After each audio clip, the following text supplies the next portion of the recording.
Excuse me.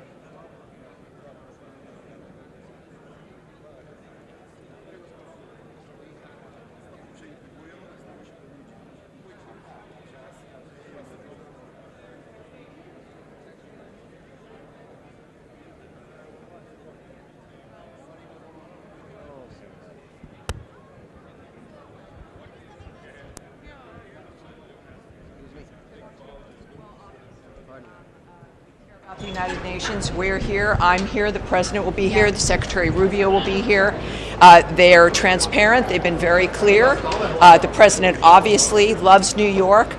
We recognize the importance of the UN, the importance of the world working together, but it must be functional, efficient, it must reach the people who really needs it, it must be rapid. As the Secretary of State has said, Marco Rubio, we must operate at the speed of relevancy.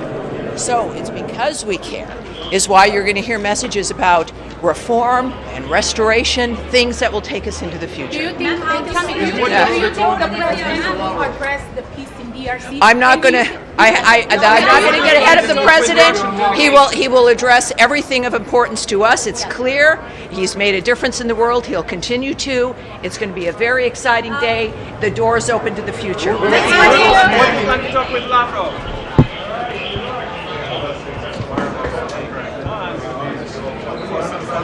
She's vice president.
Já, já.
Great.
Guys.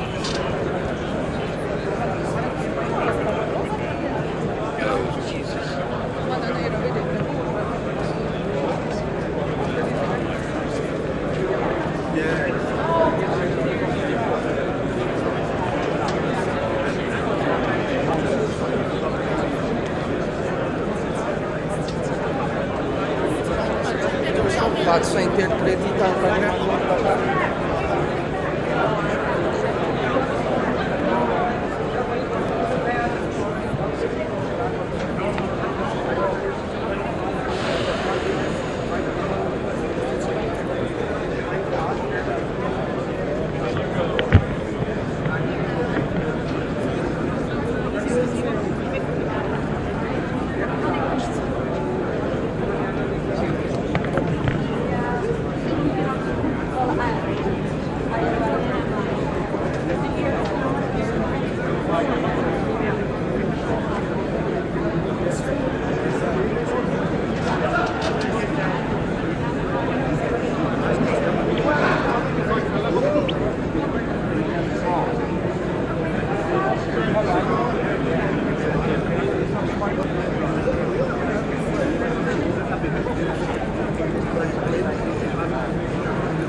lay it on the ground, on the ground. Thank you.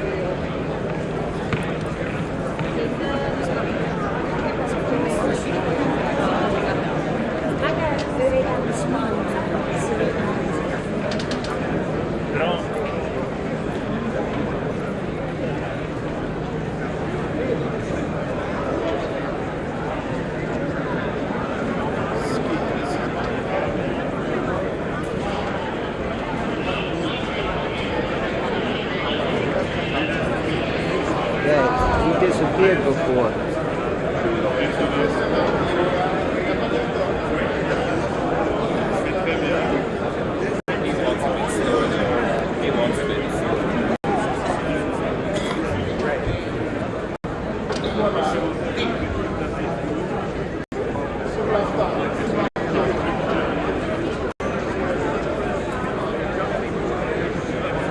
Big motorcade's coming. I don't know who it is. Oh, really?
What can we expect from Rwanda this 80-year-old existence of the United Nations? It's to text talk about the 80 years of existence of the UN with, you remember that the UN was created after the Holocaust, a genocide.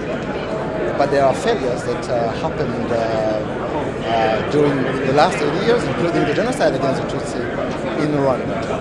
So, and we are a bit concerned actually with the resurgence of genocide ideology in our region, especially in Eastern DRC. So we will talk about the positive things, climate change, the digital transformation, the multilateralism that is important for all of us, but to also talk about how the UN will not commit the same mistakes that it has committed in the past by raising the alarm on the situation in our region. What about the Africa being part of the Security Council? That is important because now you know that when the UN Charter was adopted, only 4 African countries were independent and signed on the Charter.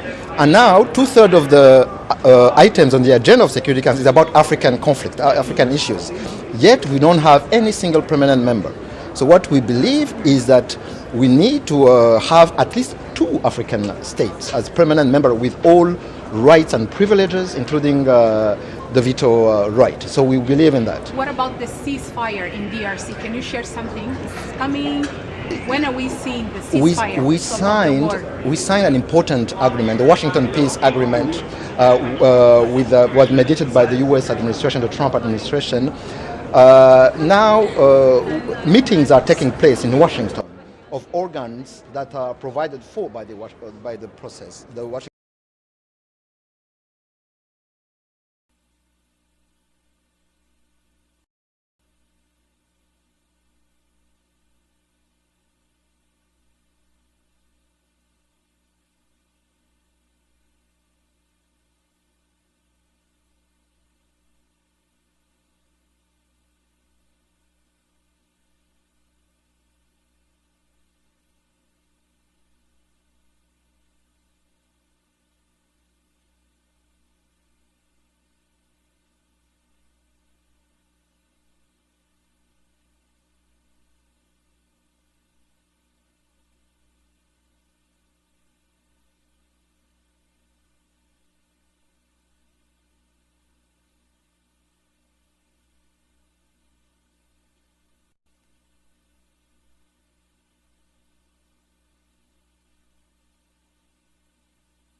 the aisles, actually.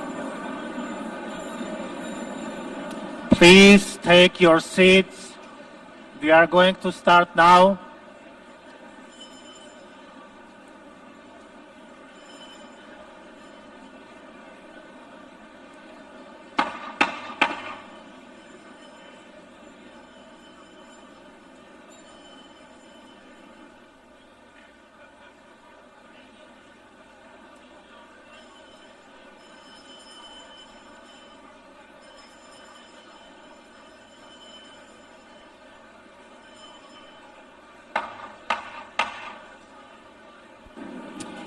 Good morning. Good morning, heads of states, excellencies, dear guests, people watching from home. The 4th plenary meeting of the General Assembly is called to order. After our intense Monday, today starts the general debate of the 80th session. Before proceeding to the general debate, the Assembly will hear an introduction by Secretary General of his annual report on the work of the organization. Under Agenda Item 110, in accordance with Resolution 51/241 of 31st July 1997. Please take your seat. I now give the floor to the Secretary General of the United Nations, His Excellency Antonio Guterres.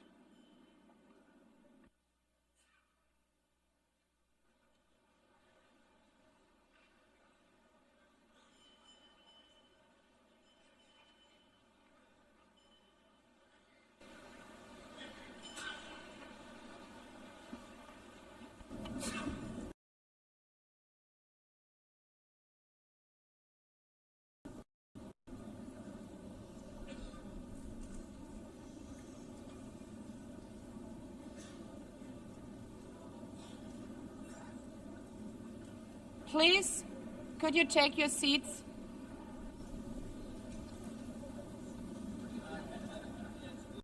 Let me begin with two words we have not been able to say often enough in this hall.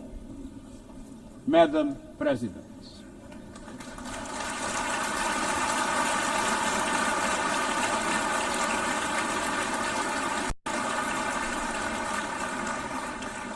Excellencies, ladies and gentlemen, 80 years ago, in a world scorched by war, leaders made a choice: cooperation over chaos, law over lawlessness, peace over conflict. And that choice gave birth to the United Nations, not as a dream for perfection, but as a practical strategy for the survival of humanity. Many of our founders had seen firsthand the hell of the death camps and the terror of war.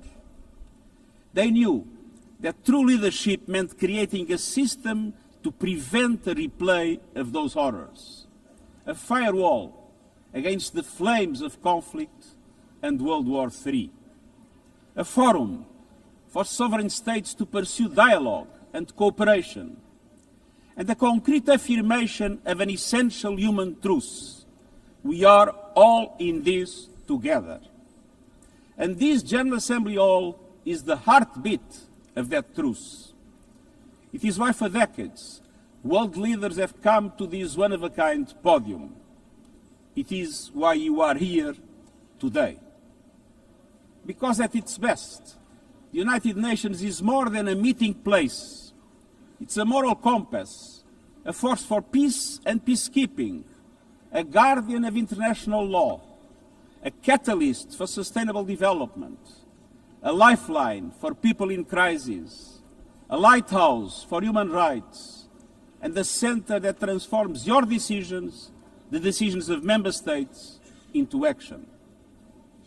80 years on, we confront again the question our founders faced, only more urgent, more intertwined, more unforgiving. What kind of world do we choose to build together? Excellencies, we have our work cut out for us as our ability to carry out that work is being cut from us. We have entered in an age of reckless disruption and relentless human suffering. Look around. The principles of the United Nations that you have established are under siege. Listen, the pillars of peace and progress are battling under the weight of impunity, inequality, and indifference.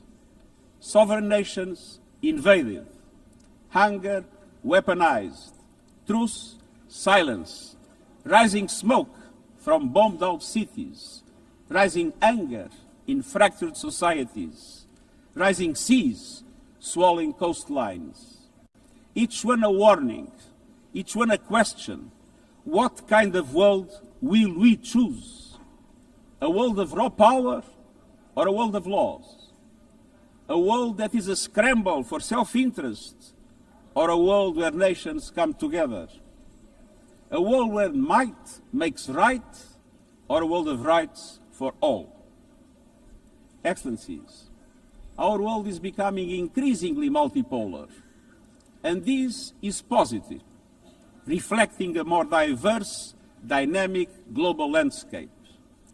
But multipolarity without effective multilateral institutions can court chaos, as Europe has learned the hard way, resulting in World War I. It was multipolar, but there was no multilateral institutions. So let's be clear. International cooperation is not naivete. It is hard-headed pragmatism. In a world where there's leap borders, isolation is an illusion. No country can stop a pandemic alone. No army can halt rising temperatures. No algorithm can rebuild trust once it is broken. These are global stress tests of our system, our solidarity, and our resolve. I'm convinced we can pass these tests, and we must. Because people everywhere are demanding something better, and we owe them a system worthy of their trust and a future worthy of their dreams.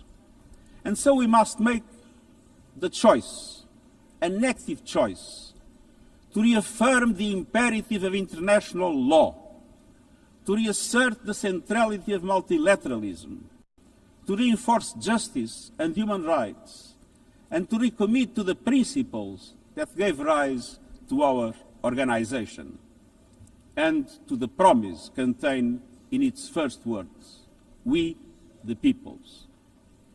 Excellencies, the choices we face are not part of an ideological debate. They are a matter of life and death for millions. As I scan the global landscape, we must make 5 critical choices. First, we must choose peace rooted in international law. Peace is our first obligation.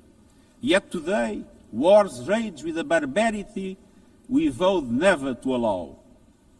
Too often, the Charter is brandished when convenient and trampled when not. But the Charter is not optional. It is our foundation. And when the foundation cracks, everything built upon fractures. Around the world, we see countries acting as if the rules don't apply to them. We see humans treated as less than human, and we must call it out. Impunity is the mother of chaos, and it has spawned some of the most atrocious conflicts of our times.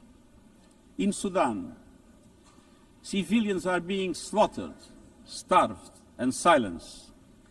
Women and girls face unspeakable violence. There is no military solution. I urge all parties, including those in the hall, end the external support that is fueling this bloodshed. Push to protect civilians, because the Sudanese people deserve peace, dignity, and hope. In Ukraine, relentless violence continues to kill civilians, destroy civilian infrastructure, and threaten global peace and security. I commend recent diplomatic efforts by the United States and others. We must work for a full ceasefire and a just, lasting peace in accordance with the Charter, UN resolutions, and international law. In Gaza, the horrors are approaching a third monstrous year. They are the result of decisions that defy basic humanity. The scale of death and destruction are beyond any other conflict in my years as Secretary General. The International Court of Justice has issued legally binding provisional measures in the case named application of the Convention on the Prevention and Punishment of the Crime of Genocide in the Gaza Strip. Since then, a famine has been declared and the killing has intensified.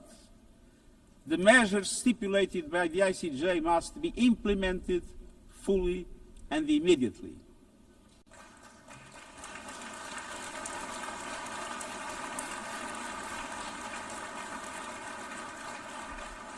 Nothing can justify the horrific Hamas terror attacks of October 7 and the taking of hostages, both of which I have repeatedly condemned. And nothing can justify the collective punishment of the Palestinian people and the systematic destruction of Gaza. We know what is needed. Permanent ceasefire now. All the hostages released now. Full humanitarian access now. And we must not relent in the only viable answer to sustainable Middle East peace, a two-state solution as so eloquently reaffirmed yesterday. We must urgently reverse dangerous trends on the ground. Relentless settler expansion and violence, and the looming threat of annexation must stop. Everywhere, from Haiti to Yemen, to Myanmar and the Sahel and beyond, we must choose peace anchored in international law. The past year has brought glimmers of hope, including the ceasefire between Cambodia and Thailand, and the agreement between Azerbaijan and Armenia brokered by the United States. But far too many crises continue unchecked. Impunity prevails, lawlessness is a contagion, it invites mayhem, accelerates terror, and risks a nuclear free-for-all. When accountability shrinks, graveyards grow. When UN staff and facilities are attacked, violating legal obligations, so too is the core of our ability to serve and deliver. The Security Council must live up to its responsibilities. It must be more representative, more transparent, and more effective. Beyond crisis response, we must tackle the injustices that ignite conflict: exclusion, inequality, impunity, and corruption. The surest way to silence the guns is to raise the volume for justice. Real security is born of fairness and opportunity for all. Excellences, cela m'amène au deuxième point. This leads me to my second point. We must choose human dignity and human rights. Les droits humains ne sont pas Human un ornement rights de la are not paix. an ornament Ils en of sont le peace, socle. they're its bedrock. Les droits humains, sociaux, Human rights, économiques, economic, politiques, social, civiques cultural, et political, culturels and civil sont are universels, universal, indivisibles indivisible, et and interdépendants. interdependent. Choisir les droits, Choosing c'est rights plus que des means paroles. more than C'est words. choisir la justice It plutôt que le means choosing silence. justice over C'est silence. préserver la liberté It means et l'espace protecting civique. freedom and civic space. Faire avancer l'égalité pour Advancing les femmes et equality les for filles. women and girls. Combattre le racisme Confronting et la racism and discrimination discrimination sous toutes leurs in all formes. its forms. Protéger les défenseurs des Protecting droits human humains, rights les defenders, journalistes journalists, et la liberté and freedom of d'expression, speech. et garantir les droits And des réfugiés et upholding des the rights migrants of refugees and afin que la migrants mobilité so soit that sûre mobility is et safe conforme and au in droit accordance with international. international law. Les droits humains sont un Human combat rights quotidien, are a daily en battle, ligne comme hors online ligne. and offline. Ils exigent de la They volonté require politique, political will. mais la dignité ne se But résume dignity pas à la is not only protection des droits. about the protection of Elle rights. exige pleinement concrétiser ces droits About grâce rights à un fulfilled développement through inclusif inclusive et and résilient. resilient development. Des droits qui mettent fin à la Rights that pauvreté put an end et à la to faim. poverty and hunger. Des droits qui ouvrent Rights de la that voie de open l'éducation, doors de la to santé education, et des health opportunités. and opportunity. Les objectifs de The développement Sustainable durable Development sont Goals notre feuille de are our route shared commune roadmap pour for concrétiser ces achieving droits. these rights. Mais pour avancer sur But cette in order voie, to make il faut progress du down this carburant. road, we need Ce fuel. carburant, c'est le And financement. that fuel is Et nous savons ce qu'un finance. développement bien mené peut We've seen what accomplir. development done right can Au deliver. cours de la dernière In the past décennie, decade, des millions de personnes millions supplémentaires ont more have accédé à gained access to l'électricité, electricity, à des solutions de cuisson clean propres cooking et à solutions, l'Internet. and to the Le internet. mariage des enfants Child marriage recule, is in retreat. la représentation des femmes Women's avance, representation is mais les growing, coupes dans l'aide au but cuts développement to aid font des are wreaking ravages. havoc. Pour un grand nombre de personnes, They are elles a death représentent une sentence for condamnation many. à mort. Pour tant d'autres, For so un many more, avenir confisqué. a stolen future. C'est là tout le This paradoxe is de the notre great époque. paradox of our time. Nous avons les solutions, We have the mais nous solutions, siphonnons le but we carburant are qui siphoning nous off the permettrait fuel d'avancer. that would make it possible to make Choisir la progress. dignité, c'est choisir To la choose justice dignity, we financière must choose et la financial solidarité. solidarity. Nous devons réformer We need l'architecture to financière reform the international internationale financial afin architecture qu'elle soit au so that it service du drives développement development de for all. toutes et de tous.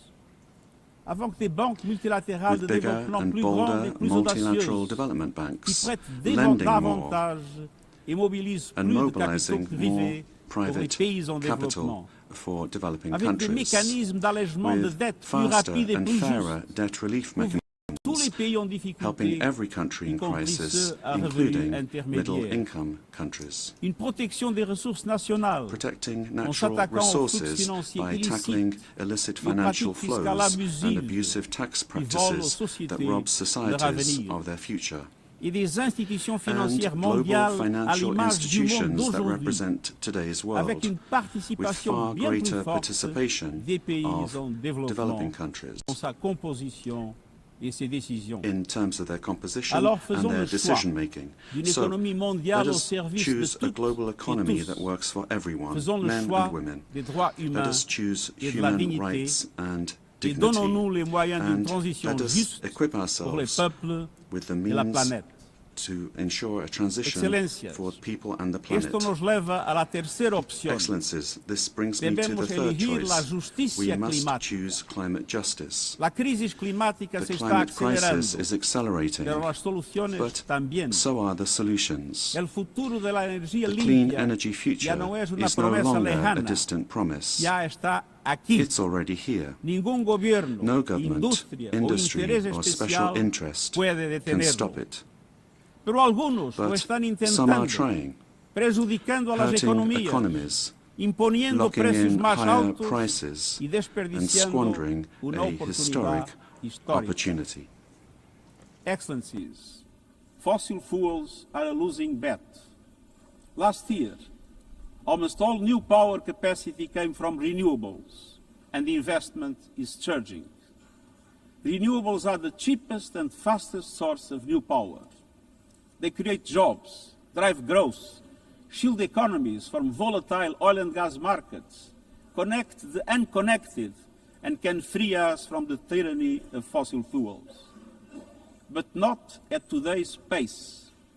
Clean energy investment remains uneven.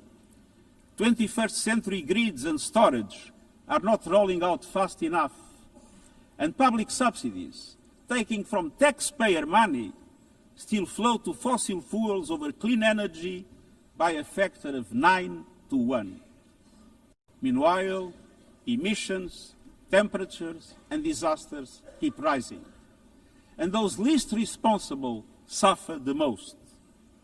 Science says limiting global temperature rise to 1.5 degrees by the end of this century is still possible, but the window is closing.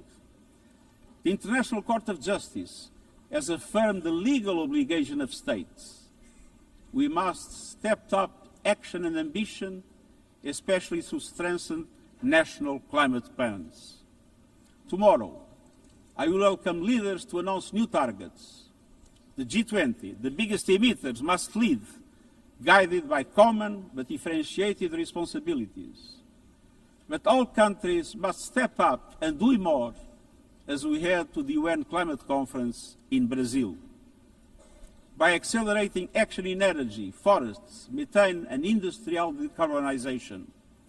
By defining a credible roadmap to mobilize $1.3 trillion annually in climate finance by 2035 for developing countries. By supporting just transitions, by doubling finance for adaptation to at least $40 billion this year, and rapidly deploying proven tools to unlock billions more in concessional finance. And by capitalizing the Loss and Damage Fund with significant contributions. All of these requires government, international financial institutions, philanthropies, civil society, and the private sector to work together. To provide fiscal space to developing countries and unlock new innovative sources of finance at scale, including solidarity levies on high-emitting sectors and debt swaps. We have the solutions and tools, but we must choose climate justice and climate action. First, we must choose to put technology at the service of humanity. Artificial intelligence is rewriting human existence in real time, transforming how we learn, work, communicate, and what we can trust. And the question is not how to stop it, but how to steer it for the greater good. Technology must be our servant, not our master. It must promote human rights, human dignity, and human agency. Yet today, AI's advancement in outpacing regulation and responsibility and is concentrated in a few hands. And the risks are expanding to new frontiers, from biotech to autonomous weapons. We are witnessing the rise of tools for mass surveillance, mass social control, mass disruption, and even mass destruction. Tools that can drain energy, strain ecosystems, and intensify the race for critical minerals, potentially stoking instability and conflict. Yet, these technologies remain largely ungoverned. We need universal guardrails and common standards across platforms. No company should be above the law. No machines should decide who lives or dies. No system should be deployed without transparency, safety, and accountability. Last month, this Assembly took a historic step, establishing an independent international scientific panel on AI and an annual global dialogue on AI governance. Two new pillars of a shared architecture, connecting science with policy to bring clarity and foresight, enabling innovation to flourish while advancing our values and our rights, and ensuring governments, companies, and civil society can help shape common norms. We must build on these mechanisms and close the capacity gap. All countries must be able to design and develop AI, not just to consume it. I have proposed voluntary financing options to build AI computing power, data, and skills in developing nations. No country should be locked out of the digital future or locked into systems it cannot shape or trust. And governments must lead with vision, and companies must act with responsibility. And we, the international community, must ensure that technology lifts up humanity. So let us choose cooperation over fragmentation, ethics over expediency, and transparency over opacity. Technology will not wait for us, but we can still choose what it serves. So let us choose wisely. Fifth and finally, to meet all these goals, we must choose to strengthen the United Nations for the 21st century. The forces shaking our world are also testing the foundations of the United Nations system. We are being hit by rising geopolitical tensions and divisions, chronic uncertainty, and mounting financial strain. But those who depend on the United Nations must not be made to bear the cost, especially now, when for every dollar invested to support our core work to build peace, the world spends $750 on weapons of war. This is not only unsustainable, it is indefensible. In this moment of crisis, the United Nations has never been more essential.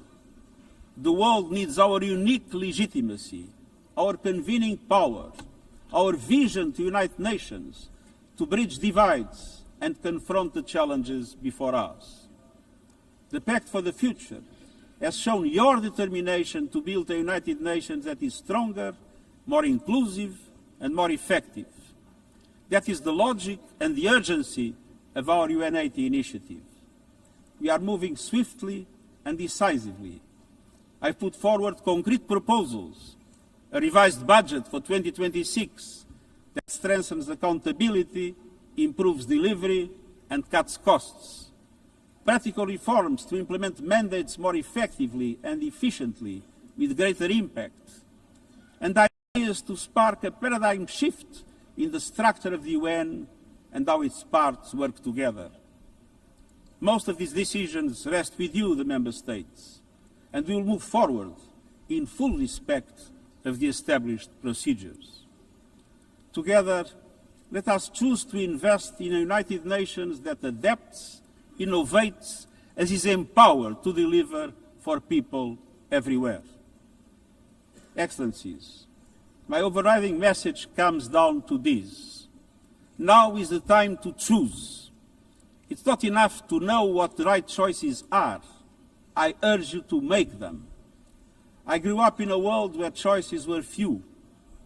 I was raised in the darkness of dictatorship, where fear silenced voices and hope was nearly crushed. Yet, even the bleakest hours, especially then, I discovered a truth that has never left me. Power does not reside in the hands of those who dominate or divide. Real power resides from people, from our shared resolve to uphold dignity, to defend equality, to believe fiercely in our common humanity and the potential of every human being. I learned early to persevere, to speak out, to refuse to surrender, no matter the challenge, no matter the obstacle, no matter the hour. We must and we will overcome. Because in a world of many choices, there is one choice we must never make, the choice to give up. We must never give up. That is my promise to you, for peace, for dignity, for justice, for humanity, for the world we know is possible when we work as one. I will never, ever give up. Thank you.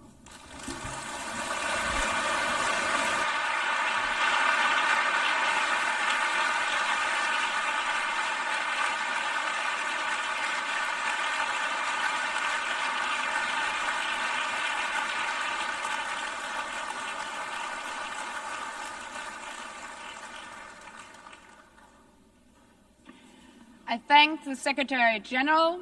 The Assembly will now turn to agenda item 8, entitled General Debate.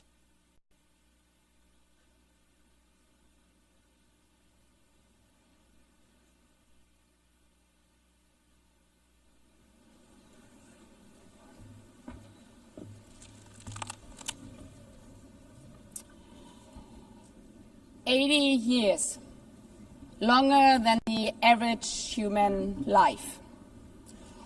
This anniversary of the United Nations should have been a moment of celebration. But this is not an ordinary year. Just look at the state of our world, as the Secretary General described. Thousands of orphans in Gaza are wandering around the rubble, eating sand, drinking contaminated water. 90-year-old women in Ukraine are hiding from drones, trapped in their homes instead of living their final years in peace. Children in Haiti, too afraid to walk to school, afraid they might be gunned down by gangs like their friends. And for every conflict and tragedy that seizes the headlines, there are so many more that are forgotten, lost to the news cycle. Like women in Democratic Republic of the Congo, shielding their daughters from armed groups, fearful they might be raped. And Rohingya children, spending their whole childhood in tattered tents, unable to remember what their home looks like. Faced with these realities, now is not the time to celebrate, but to ask ourselves, where is the United Nations? Distinguished heads of state and government, Mr. Secretary General, Excellencies, ladies and gentlemen, people out there in the world watching us. Clearly, we have to do better.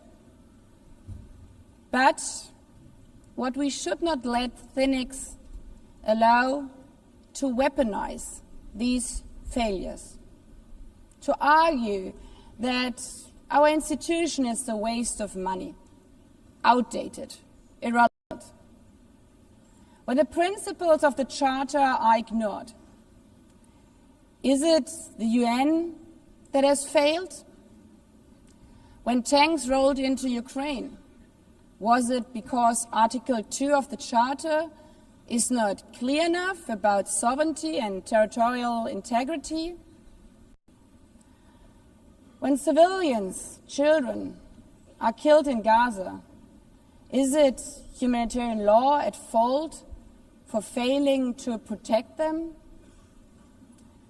It's not the Charter which fails. It's not the UN as an institution which fails. The Charter, our Charter, is only as strong as member states' willingness to uphold it, and their willingness to hold to account those who violate it. Excellencies, yes, our world is in pain.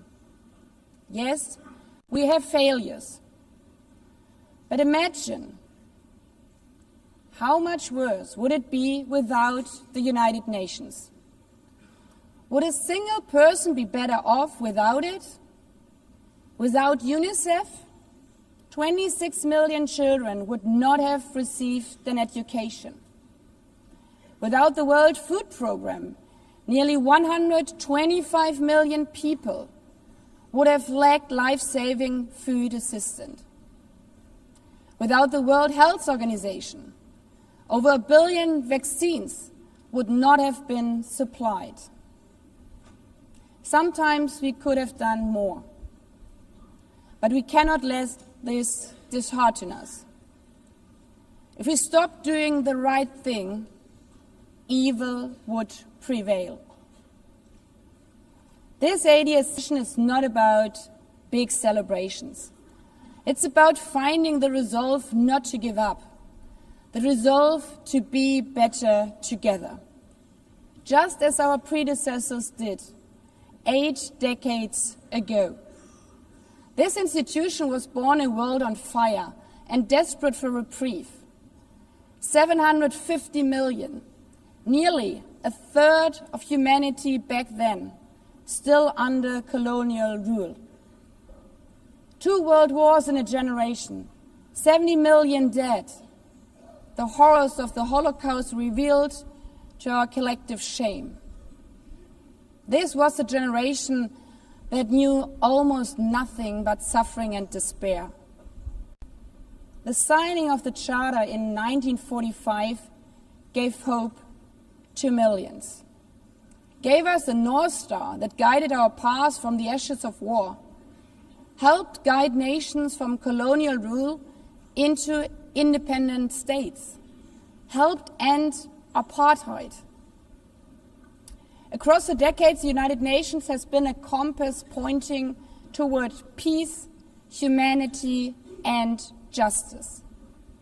We have not always succeeded, but the story of this institution is not a story of easy victories. It's a story of falling and rising, of pulling ourselves and each other back up and trying harder. We gather here for the 80th time, not for empty celebration, not out of ritual, not to hear our own voices. We gather to prove that this institution matters, and that through this institution, every nation represented here, no matter how big or small, can summon again the strength and unity first shown in San Francisco 80 years ago. The courage and resolve of world leaders who, even while some called them back then naive, believed they could build a better world from the wreckage of the old. They showed then what true leadership is. It's not about imposing your will or putting others down. True leadership is about lifting others up, not out of altruism, but for our mutual benefit, and even out of our self-interest.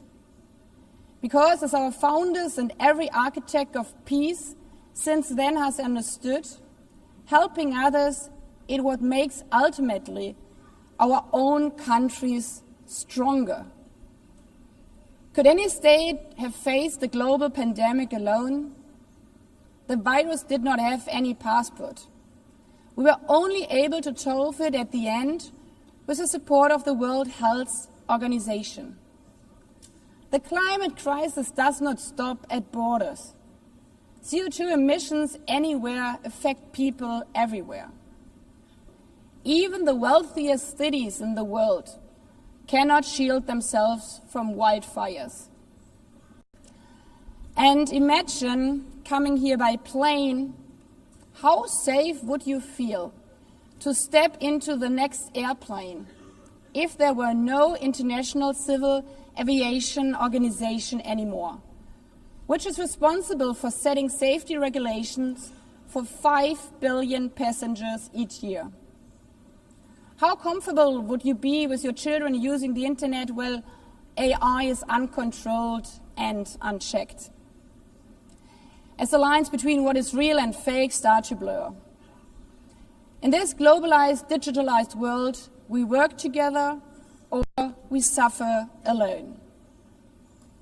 Excellencies, the theme of this milestone session and the high-level week is therefore better together. 80 years and more for peace, development, and human rights. Will living up to that be easy? No. But this hall was not built for easy times. It was built to come together to confront the hardest topics. This session is a session where the high-level week is about resolving differences. We showed some of it yesterday already. But even the House of Dialogue and Diplomacy needs a renovation. That is why the UN80 initiative and the wider reform process are not luxuries, but necessities. We are literally now at a crossroads, a make it or break it moment, politically, financially. Therefore, we have to deliver a United Nations that is agile, cost-effective, and fit for purpose. Member States have to give the Secretary General and this process their full support, because reform cannot stop in New York. It must carry through to every capital.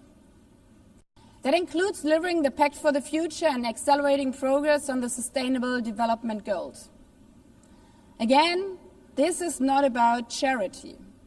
It's about addressing the core purposes of this institution, about strengthening our foundations across all 3 pillars: peace and security, human rights, and sustainable development. They are inseparable. Leaving hundreds of millions trapped in extreme poverty, vulnerable to crisis, and denied their human rights is not only a moral failure, it's a recipe for global unrest, terrorism, and a tragic waste of humanity's greatest resource, its people. Put it simply, without the SDGs, there cannot be lasting peace. Excellencies, our future as an institution will also be shaped by the selection of the next Secretary General. And here we must pause and reflect. In nearly 80 years, this organization has never chosen a woman for that role. One might wonder how out of 4 billion potential candidates, there could not be found a single one. Of course,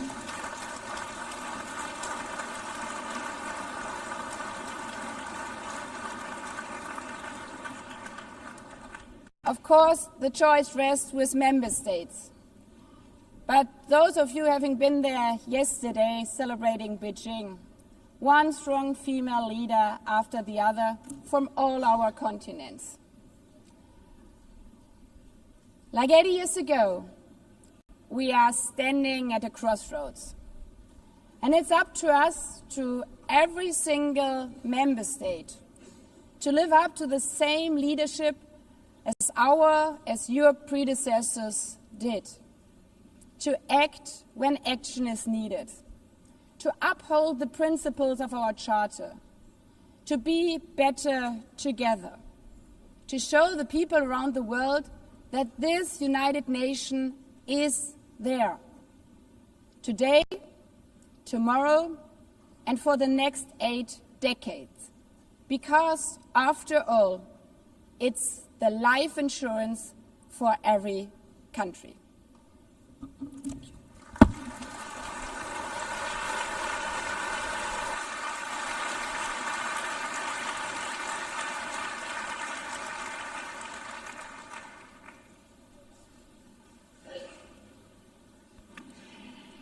Before giving the floor to the first speaker for this morning, I would like to remind Member States that the list of speakers for the general debate has been established on the agreed basis that statements should be no longer than 15 minutes to enable all the speakers to be heard at a given meeting. Within this time frame, I would like to appeal to speakers to deliver their statements at a reasonable pace so that interpretation into the other official languages may be provided properly. I would also like to draw your attention to the decision taken by the Assembly at previous sessions, namely that the practice of expressing congratulations inside the Assembly Hall after speech has been delivered is strongly discouraged. After delivering their statements from the rostrum, speakers are invited to exit the hall through JA200, located behind the podium, before returning to their seats. May I take it that the Assembly agrees to proceed in this manner? It's so decided. Finally, I should like to draw the attention of Member States that during the general debate, official photographers are in the room and will take official photographs of all speakers by the Department of Global Communications. Members interested in obtaining these photographs are requested to contact the Photo Library of the United Nations. By this, the Assembly will hear an address by His Excellency Luiz Inácio Lula da Silva, President of the Federative Republic of Brazil. I request the protocol to escort His Excellency and invite him to address the Assembly.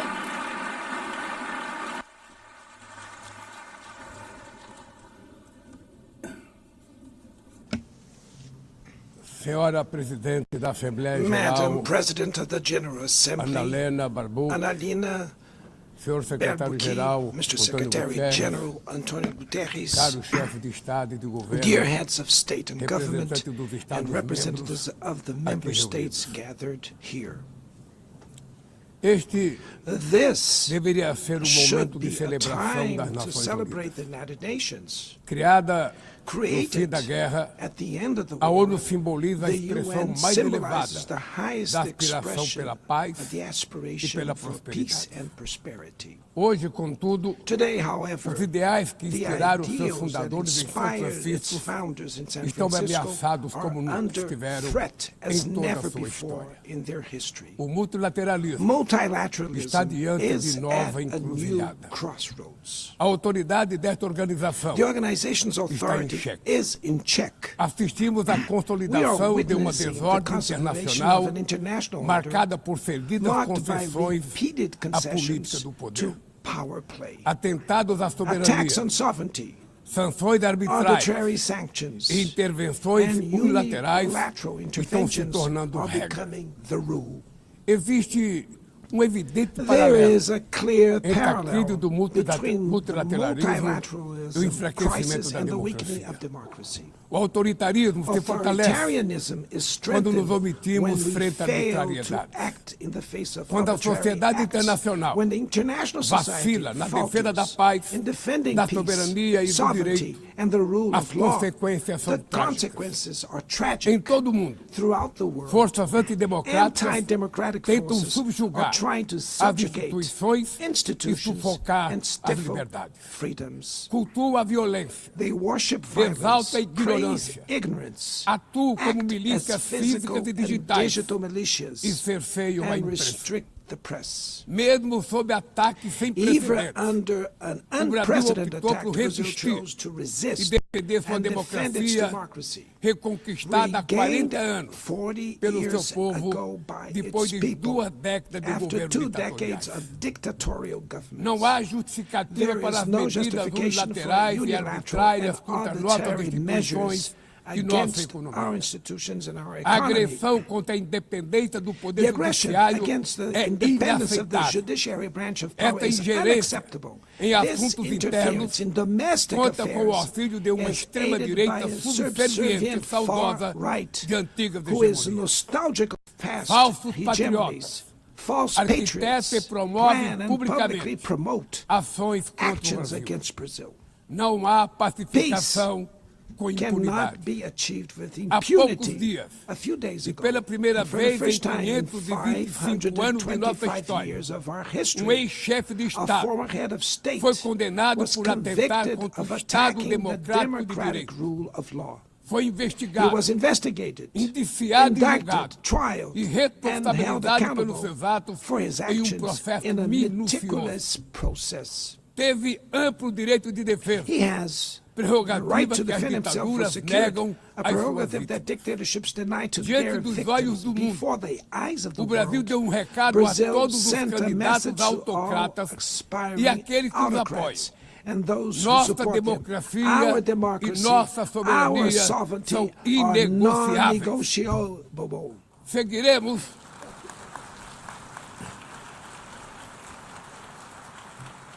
Seguiremos como We will nação continue independente as an e independent como povo nation livre and as de a people qualquer tipo de free tutela. from any type of guardianship. Democracias sólidas Sound vão além democracies do go ritual beyond eleitoral. the electoral ritual. Seu vigor Its strength pressupõe a redução das presupposes the desigualdades, reduction of a garantia inequalities, dos the direitos mais guarantee of the elementares, most basic a rights, alimentação, food, a segurança, safety, o trabalho, work, a moradia, housing, a educação education, e a and saúde. health. A democracia falha Democracy quando as fails mulheres ganham when menos que women os homens earn less than ou men morrem pelas or mãos de die parceiros at e the hands familiares. of partners and family Ela members. perde It quando loses fecha suas when it portas closes its e doors culpa migrantes and pelas blames mazelas do migrants mundo. for the world's ills. A pobreza Poverty é tão is inimiga da as much democracia an enemy of quanto o democracy extremismo. as extremism. Por isso, Therefore, foi com orgulho we were proud que to recebemos receive da FAO a confirmation from confirmação de que o FAO Brasil that voltou Brazil a has sair do once mapa again da left fome the hunger este map ano de in this 2025. year 2025. Mas no mundo, But in the ainda há world, 670 there are milhões still de pessoas famintas 670 e million hungry cerca de people 2 and bilhões e about 300 milhões 2.3 billion enfrentam insegurança face alimentar. food insecurity. A única guerra The only que war todos podem of sair which vencedores everyone é a can que emerge travamos victorious contra a is the fome one e a we pobreza. wage against hunger and Esse é o poverty. objetivo da Aliança This is the Global goal of the que global lançamos no alliance we G20 launched e que já conta at the com o apoio de G20 and which has the 103 support países. of 103 A countries. comunidade The internacional international community precisa rever needs to suas revise prioridades, its priorities, reduzir os gastos com reduce guerras arms e spending, aumentar a ajuda and ao increase desenvolvimento. development aid. Aliviar o serviço Relieve da the dívida service externa of the dos foreign países mais debt pobres, of the poorest sobretudo os countries, above africanos, all African e nations, definir and padrões set mínimos de minimum tributação global global tax standards para que os super so ricos that the super paguem mais rich impostos pay que more os taxes trabalhadores. than workers. A democracia também se Democracy mede is pela also capacidade measured by de the proteger ability as to protect famílias e a families infância. and the childhood. As plataformas digitais Digital platforms trazem offer possibilidade de nos possibilities for aproximar us to come como together jamais in havíamos ways we imaginado, never imagined. mas têm sido usadas But they para have been semear used for intolerância, sowing misoginia, intolerance, xenofobia e desinformação. xenophobia, and A misinformation. internet The internet não pode ser terra cannot be sem a lei. land of Cabe ao poder público lawlessness. proteger It's os up mais to governments vulneráveis. to protect the most Regular vulnerable. não é Regulating restringir does a not liberdade de mean expressão, restraining é freedom garantir of que expression. o que It's já é about ilegal ensuring no mundo real that what is seja already tratado assim illegal in the também real no world ambiente is digital, treated the no way in ambiente the virtual virtual. environment. Ataques à Attacks regulação on regulation serve para encobrir serve to interesses cover up escusos hidden e dar interests guarida a and crimes como provide fraudes, shelter for tráfico de crimes pessoas, such pedofilia as fraud, e human investidas trafficking, contra a democracia. pedophilia, and attacks against O democracy. Parlamento brasileiro, The Brazilian parliament corretamente, was right to apressou-se em rush abordar esse this to problema. address this issue. Com orgulho, promulguei na última semana uma das leis mais avançadas do mundo para a proteção de crianças e adolescentes na esfera digital. Também enviamos ao Congresso Nacional projeto de lei para fomentar a concorrência nos mercados digitais e para incentivar a instalação de data centers sustentáveis.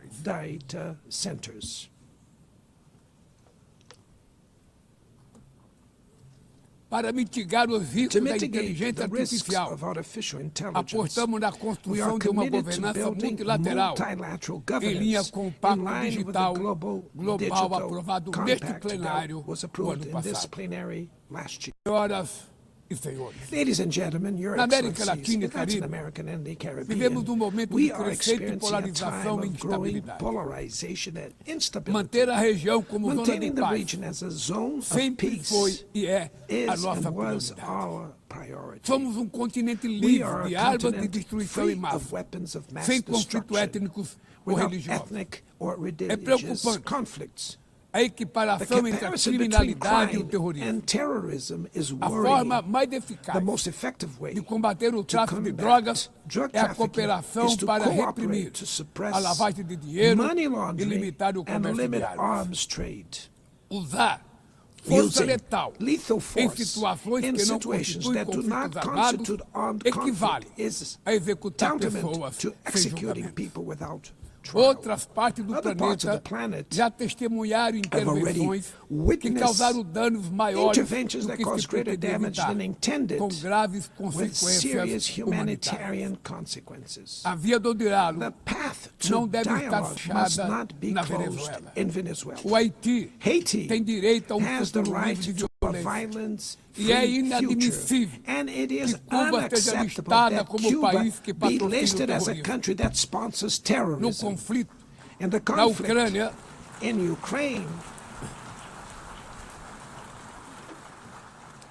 No conflito na Ucrânia, todos já sabemos que não haverá solução militar.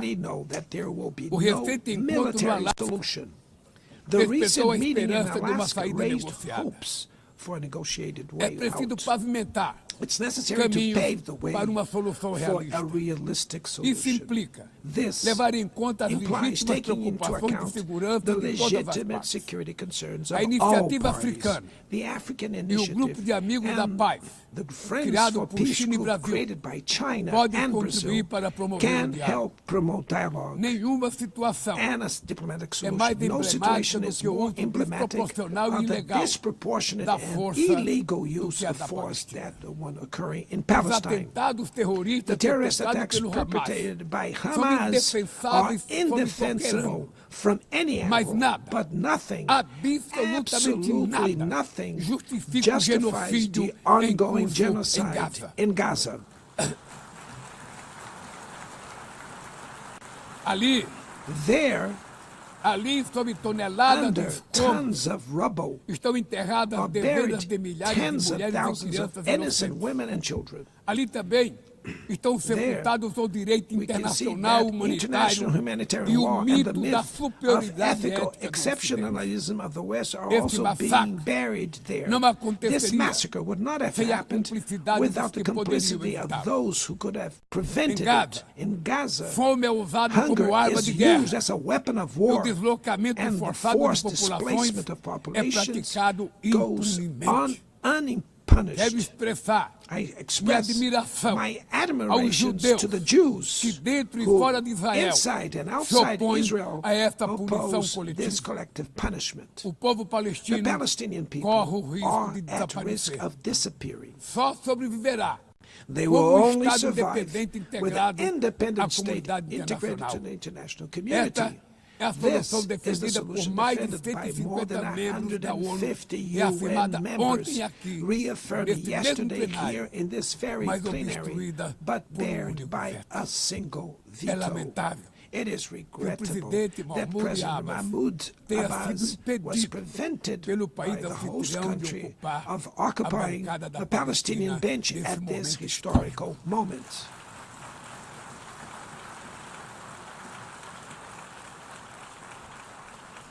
o alastramento desse conflito para o Líbano, para a Síria, o Irã e o Catar, fomenta a escalada armamentista sem precedentes.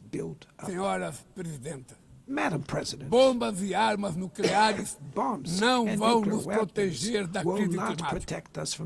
O ano de 2024 foi o mais quente já registrado. A COP30 em Belém, no Brasil, será a COP da verdade. Será o momento dos líderes mundiais provarem a seriedade de seu compromisso com o planeta. Sem ter o quadro completo das contribuições nacionalmente determinadas, a chamada NDC, caminharemos de olhos vendados para o verdadeiro abismo. O Brasil se comprometeu a reduzir entre 59% e 67% suas emissões, abrangendo todos os gases de efeito estufa em todos os setores da economia. Nações em desenvolvimento enfrentam a mudança do clima ao mesmo tempo que lutam contra outros desafios. Enquanto isso, países ricos usufruem de padrão de vida obtido às custas de 200 anos de emissões de gás. Exigir maior ambição e maior acesso a recursos e tecnologias não é uma questão de caridade, é apenas uma questão de justiça. A corrida por minerais críticos essenciais para a transição energética não pode reproduzir a lógica predatória que marcou os últimos séculos. Em Belém, o mundo vai conhecer a realidade da Amazônia. O Brasil já reduziu pela metade o desmatamento na região nos 2 últimos anos. Erradicá-lo requer garantia, condições dignas de vida para seus milhões de habitantes. Fomentar o desenvolvimento sustentável é o objetivo do Fundo Florestas Tropicais para sempre, que o Brasil pretende lançar para remunerar os países que mantêm suas florestas em pé. É chegado o momento de passar da fase da negociação to move from the negotiation phase to the implementation stage. The world owes a lot to the regime created by the Climate Convention. Mas é necessário trazer o combate à mudança do clima para o coração da ONU para que ela tenha a atenção que merece. Um conselho vinculado à Assembleia Geral, com força e legitimidade para monitorar compromissos, dará coerência à ação climática. Trata-se de um passo fundamental na direção de uma reforma mais abrangente da organização, que contemple também um Conselho de Segurança ampliado nas 2 categorias de seus membros. Poucas áreas retrocederam tanto como o sistema multilateral de comércio.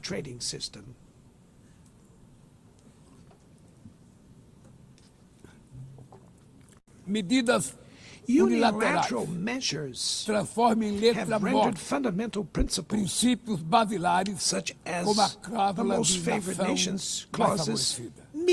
Desorganizam cadeia de valor e lançam a economia mundial em uma espiral perniciosa de preços altos e estagnação. É urgente refundar a OMC em bases modernas e flexíveis. Senhoras e senhores, este ano, o mundo perdeu 2 personalidades excepcionais. O ex-presidente do Uruguai, Pepe Mujica, e o nosso querido Papa Francisco. Ambos encarnaram como ninguém os melhores valores humanistas. Suas vidas se entrelaçaram com as 8 décadas de existência da ONU. Se ainda estivesse entre nós, provavelmente usariam esta tribuna para lembrar que o autoritarismo, a degradação ambiental e a desigualdade não são inexoráveis. Que os únicos derrotados são os que cruzam os braços, que podemos vencer resonate, and that we can defeat the false prophets and oligarchs who exploit fear and monetize hate, and that tomorrow is made of daily choices, and it takes courage to act to transform it. In the future that Brazil envisions, there is no room for the reenactment of ideological rivalries or spheres of influence. Confrontation is not inevitable. We need leaders with clear visions who understand that the international order is not a zero-sum game. The 21st century will be increasingly multipolar. For it to remain peaceful, it cannot fall to multilateralism. Brazil is giving increasing importance to the European Union, the African Union, ASEAN, CELAC, BRICS, and the G20. The voice of the global South must be heard. The UN. The UN has today almost 4 times more members than the 51 who were at its foundation. Our historic mission is to make it once again a barrier of hope and a promoter of equality, peace, sustainable development, diversity, and tolerance. May God bless us all. And thank you very much.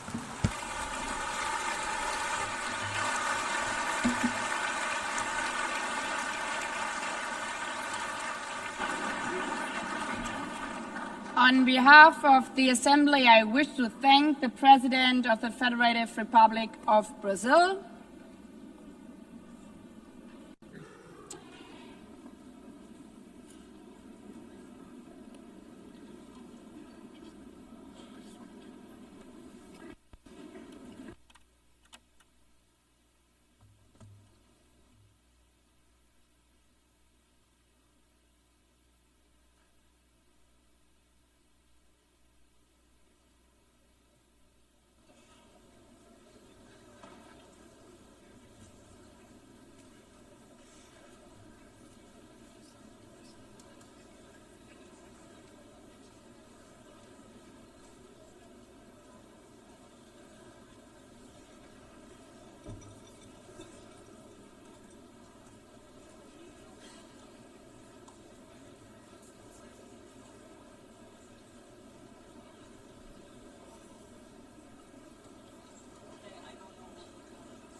the Assembly will hear an address by His Excellency Donald Trump, President of the United States of America.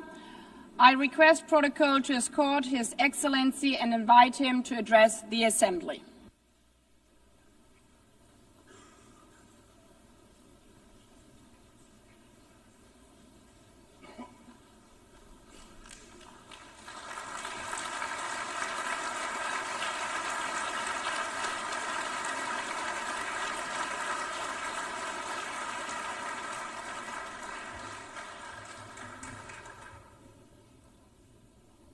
Thank you very much. Very much appreciated.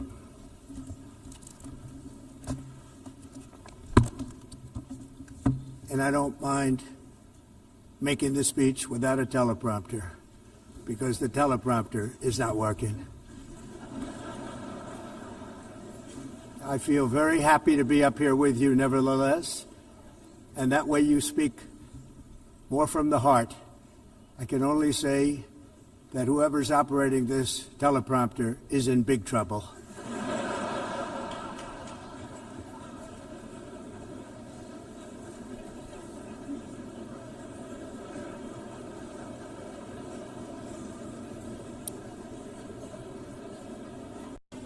Hello, Madam First Lady. Thank you very much for being here. And Madam President, Mr. Secretary General, First Lady of the United States, distinguished delegates, ambassadors, and world leaders. 6 years have passed since I last stood in this grand hall and addressed a world that was prosperous and at peace in my first term.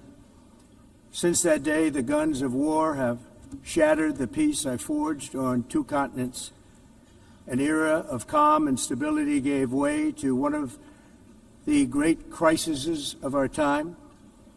And here in the United States, 4 years of weakness, lawlessness, and radicalism under the last administration delivered our nation into a repeated set of disasters.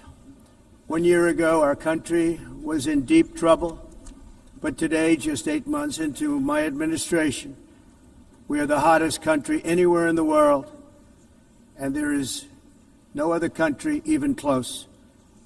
America is blessed with the strongest economy, the strongest borders, the strongest military, the strongest friendships, and the strongest spirit of any nation on the face of the earth. This is indeed the golden age of America. We are rapidly reversing the economic calamity we inherited from the previous administration, including ruinous price increases and record-setting inflation we've never had before. Under my leadership, energy costs are down, gasoline prices are down, grocery prices are down, mortgage rates are down, and inflation has been defeated. The only thing that's up is the stock market, which just hit a record high. In fact, it hit a record high 48 times in the last short period of time. Growth is surging, manufacturing is booming. The stock market, as I said, is doing better than benefit by that. Almost everybody. And importantly, workers' wages are rising at the fastest pace in more than 60 years. And that's what it's all about, isn't it? In 4 years of President Biden, we had less than $1 trillion of new investment into the United States. In just 8 months since I took office, we have secured commitments and money already paid for $17 trillion. Think of it, 4 years, less than $1 trillion, 8 months, much more than $17 trillion is being invested in the United States, and it's now pouring in from all parts of the world.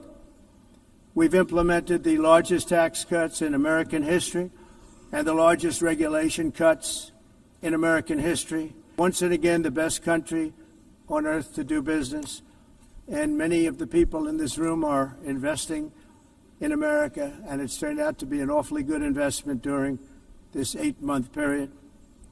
In my first term, I built the greatest economy in the history of the world. We had the best economy ever, history of the world. And I'm doing the same thing again, but this time it's actually much bigger and even better. The numbers far surpass my record-setting first term. On our southern border, we have successfully repelled a colossal invasion. And for the last 4 months, and that's 4 months in a row, the number of illegal aliens admitted and entering our country has been 0. Hard to believe, because if you look back just a year ago, it was millions and millions of people pouring in from all over the world, from prisons, from mental institutions, drug dealers. All over the world they came. They just poured into our country with the ridiculous open border policy of the Biden administration. Our message is very simple. If you come illegally into the United States, you're going to jail, or you're going back to where you came from, or perhaps even further than that. You know what that means. I want to thank the country of El Salvador for the successful and professional job they've done in receiving and jailing so many criminals that entered our country. And it was under the previous administration that the number became record-setting, and they're all being taken out. They have no choice. And other countries have no choice, because other countries are in the exact same situation with immigration. It's destroying your country, and you have to do something about it. On the world stage, America is respected again like it has never been respected before. You think about 2 years ago, 3 years ago, 4 years ago, or 1 year ago, we were a laughingstock all over the world. At the NATO summit in June, virtually all NATO members formally committed to increase defense spending at my request from 2% to 5% of GDP, making our alliance far stronger and more powerful than it was ever before. In May, I traveled to the Middle East to visit my friends and rebuild our partnerships in the Gulf and those valued relationships with Saudi Arabia, Qatar, and the UAE and other countries are now, I believe, closer than ever before. My administration has negotiated one historic trade deal after another, including with the United Kingdom, the European Union, Japan, South Korea, Vietnam, Indonesia, the Philippines, Malaysia, and many, many others. Likewise, in a period of just 7 months, I have ended 7 unendable wars. They said they were unendable. You're never going to get them solved. Some were going for 31 years, 2 of them, 31, think of it, 31 years. One was 36 years. One was 28 years. I ended 7 wars. And in all cases, they were raging with countless thousands of people being killed. This includes Cambodia and Thailand, Kosovo and Serbia, the Congo and Rwanda, a vicious, violent war that was, Pakistan and India, Israel and Iran, Egypt and Ethiopia, and Armenia and Azerbaijan. It included all of them. No president or prime minister, and for that matter, no other country has ever done anything close to that. And I did it in just 7 months. It's never happened before. There's never been anything like that. I'm very honored to have done it. It's too bad that I had to do these things instead of the United Nations doing them. And sadly, in all cases, the United Nations did not even try to help in any of them. I ended 7 wars, dealt with the leaders of each and every one of these countries, and never even received a phone call from the United Nations offering to help in finalizing the deal. All I got from the United Nations was an escalator that on the way up stopped right in the middle. If the First Lady wasn't in great shape, she would have fallen. But she's in great shape. We're both in good shape. We both stood. And then a teleprompter that didn't work. These are the 2 things I got from the United Nations, a bad escalator and a bad teleprompter. Thank you very much. And by the way, it's working now. It just went on. Thank you. I think I should just do it the other way. It's easier. Thank you very much. I didn't think of it at the time because I was too busy working to save millions of lives. That is the saving and stopping of these wars. But later I realized that the United Nations wasn't there for us. They weren't there. I thought of it really after the fact, not during these negotiations, which were not easy. That being the case, what is the purpose of the United Nations? The UN has such tremendous potential. I've always said it. It has such tremendous, tremendous potential, but it's not even coming close to living up to that potential. For the most part, at least for now, all they seem to do is write a really strongly worded letter and then never follow that letter up. It's empty words, and empty words don't solve war. The only thing that solves war and wars is action. Now, after ending all of these wars and also earlier negotiating the Abraham Accords, which is a very big thing for which our country received no credit, never receives credit. Everyone says that I should get the Nobel Peace Prize for each one of these achievements. But for me, the real prize will be the sons and daughters who live to grow up with their mothers and fathers, because millions of people are no longer being killed in endless and unglorious wars. What I care about is not winning prizes, it's saving lives. We saved millions and millions of lives with the 7 wars. and we have others that we're working on, and you know that. Many years ago, a very successful real estate developer in New York, known as Donald J. Trump, I bid on the renovation and rebuilding of this very United Nations complex. I remember it so well. I said at the time that I would do it for $500 million, rebuilding everything. It would be beautiful. I used to talk about, I'm going to give you marble floors. They're going to give you terrazzo. I'm going to give you the best of everything. You're going to have mahogany walls. They're going to give you plastic. But they decided to go in another direction, which was much more expensive at the time, and which actually produced a far inferior product. And I realized that they did not know what they were doing when it came to construction, and that their building concepts were so wrong, and the product that they were proposing to build was so bad and so costly. It was going to cost them a fortune. And I said, and wait till you see the overruns. Well, I turned out to be right. They had massive cost overruns and spent between $2 and $4 billion on the building and did not even get the marble floors that I promised them. You walk on terrazzo. Do you notice that? As far as I'm concerned, frankly, looking at the building and getting stuck on the escalator, they still haven't finished the job. They still haven't finished. That was years ago. The project was so corrupt that Congress actually asked me to testify before them on the tremendous waste of money, because it turned out that they had no idea what it was, but they knew it was anywhere between $2 and $4 billion as opposed to $500 million with a guarantee. But they had no idea, and I said it cost much more than $5 billion. Unfortunately, many things in the United Nations are happening just like that, but on an even much bigger scale, much, much bigger.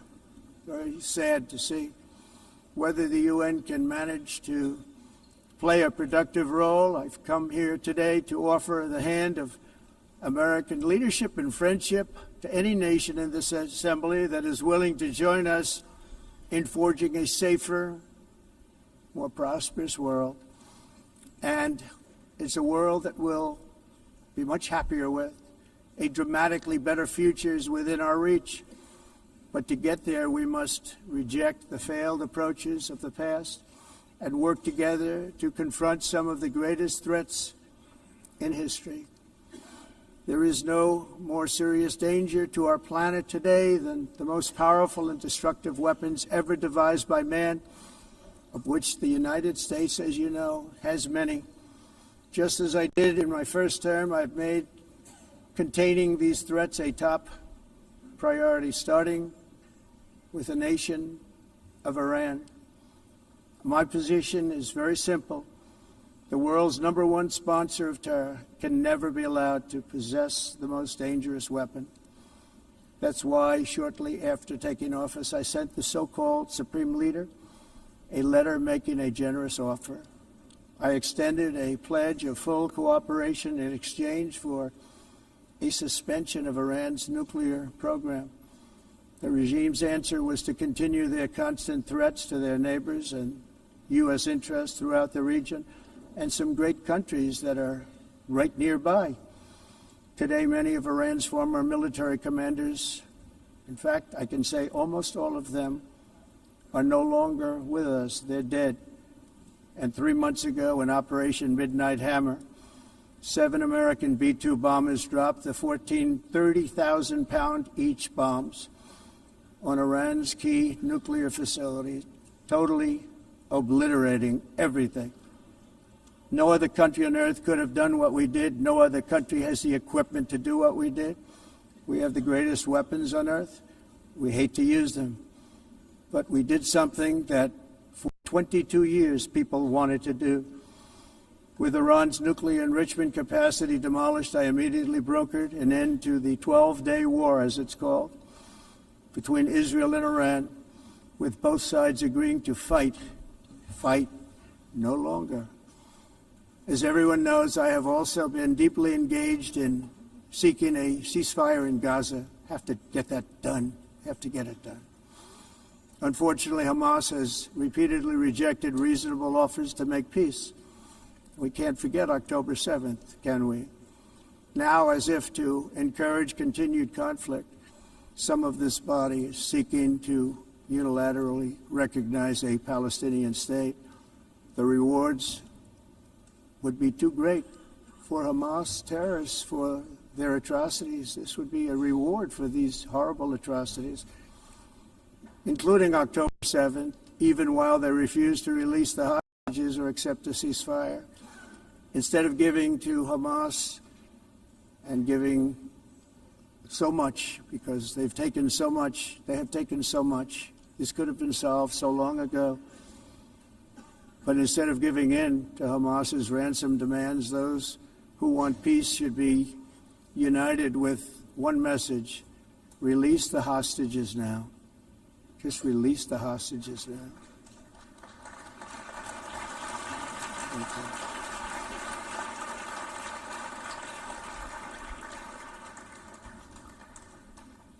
Thank you. As we have got to come together, and we will come together, got to get it done. We have to stop the war in Gaza immediately. We have to stop it. We have to get it done. We have to negotiate, immediately have to negotiate peace. We got to get the hostages back. We want all 20 back. We don't want 2 and 4. As you know, I got, along with Steve Witkoff and others that helped us, Marco Rubio, we got most of them back. We were involved in all of them. But I always said the last 20 are going to be the hardest, and that's exactly what happened. We have to get them back now. We don't want to get back 2, and then another 2, and then 1, and then 3. Have this process. No, we want them all back, and we want the actually 38 dead bodies back too. Those parents came to me, and they want them back, and they want them back very quickly and very badly. As though they were alive, they want them. They want them every bit as much as if their son or daughter were alive. I've also been working relentlessly, stopping the killing in Ukraine. I thought that would be, of the 7 wars that I stopped, I thought that would be the easiest because of my relationship with President Putin, which had always been a good one. I thought that was going to be the easiest one. But you know, in war, you never know what's going to happen. There are always lots of surprises, both good and bad. Everyone thought Russia would win this war in 3 days, but it didn't work out that way. It was supposed to be just a quick little skirmish. It's not making Russia look good. It's making them look bad. No matter what happens from here on out, this was something that should have taken a matter of days, certainly less than a week. And they've been fighting for 3.5 years and killing anywhere from 5,000 to 7,000 young soldiers, mostly soldiers, on both sides, every single week, from 5,000 to 7,000 dead young people, and some in cities, much smaller numbers. Rockets are shot, where drones are dropped. This war would never have started if I were president. This was a war that should have never happened. It shows you what leadership is, what bad leadership can do to a country. Look what happened to the United States, and look where we are right now in just a short period of time. The only question now is how many more lives will be needlessly lost on both sides. China and India are the primary funders of the ongoing war by continuing to purchase Russian oil. But inexcusably, even NATO countries have not cut off much Russian energy and Russian energy products, which, as you know, I found out about 2 weeks ago, and I wasn't happy. Think of it. They're funding the war against themselves. Who the hell ever heard of that one? In the event that Russia is not ready to make a deal to end the war, then the United States is fully prepared to impose a very strong round of powerful tariffs, which would stop the bloodshed, I believe, very quickly. But for those tariffs to be effective, European nations, all of you are gathered here right now, would have to join us in adopting the exact same measures. I mean, you're much closer to this. We have an ocean in between. You're right there. And Europe has to step it up. They can't be doing what they're doing. They're buying oil and gas from Russia while they're fighting Russia. It's embarrassing to them, and it was very embarrassing to them when I found out about it, I can tell you that. They have to immediately cease all energy purchases from Russia. Otherwise, we're all wasting a lot of time. So I'm ready to discuss this. We're going to discuss it today with the European nations, all gathered here. I'm sure they're thrilled to hear me speak about it, but that's the way it is. I like to speak my mind and speak the truth. As we seek to reduce the threat of dangerous weapons today, I'm also calling on every nation to join us in ending the development of biological weapons once and for all. And biological is terrible, and nuclear is even beyond, and we include nuclear in that. We want to have a cessation of the development of nuclear weapons. We know, and I get to view it all the time. Sir, would you like to see? And I look at weapons that are so powerful that we just can't ever use them. If we ever use them, the world literally might come to an end. There would be no United Nations to be talking about. There would be no nothing. Just a few years ago, reckless experiments overseas gave us a devastating global pandemic. Yet despite that worldwide catastrophe, many countries are continuing extremely risky research into bioweapons and man-made pathogens. This is unbelievably dangerous. To prevent potential disasters, I'm announcing today that my administration will lead an international effort to enforce biological weapons convention, which is going to be meeting with the top leaders of the world by pioneering an AI verification system that everyone can trust. Hopefully the UN can play a constructive role, and it will also be one of the early projects under AI. Let's see how good it is, because a lot of people are saying it could be one of the great things ever, but it also can be dangerous, but it can be put to tremendous use and tremendous good, and this would be an example of that. Not only is the UN not solving the problems it should, too often, it's actually creating new problems for us to solve. The best example is the #1 political issue of our time, the crisis of uncontrolled migration. It's uncontrolled. Your countries are being ruined. The United Nations is funding an assault on Western countries and their borders. In 2024, the UN budgeted $372 million in cash assistance to support an estimated 624,000 migrants journeying into the United States. Think of that. The UN is supporting people that are illegally coming into the United States, and then we have to get them out. The UN also provided food, shelter, transportation, and debit cards to illegal aliens. Can you believe that? On the way to infiltrate our southern border. Millions of people came through that southern border. Just a year ago, millions and millions of people were pouring in, 25 million altogether over the 4 years of the incompetent Biden administration. And now we have it stopped, totally stopped. In fact, they're not even coming anymore because they know they can't get through. But what took place is totally unacceptable. The UN is supposed to stop invasions, not create them and not finance them. In the United States, we reject the idea that mass numbers of people from foreign lands can be permitted to travel halfway around the world, trample our borders, violate our sovereignty, cause unmitigated crime, and deplete our social safety net.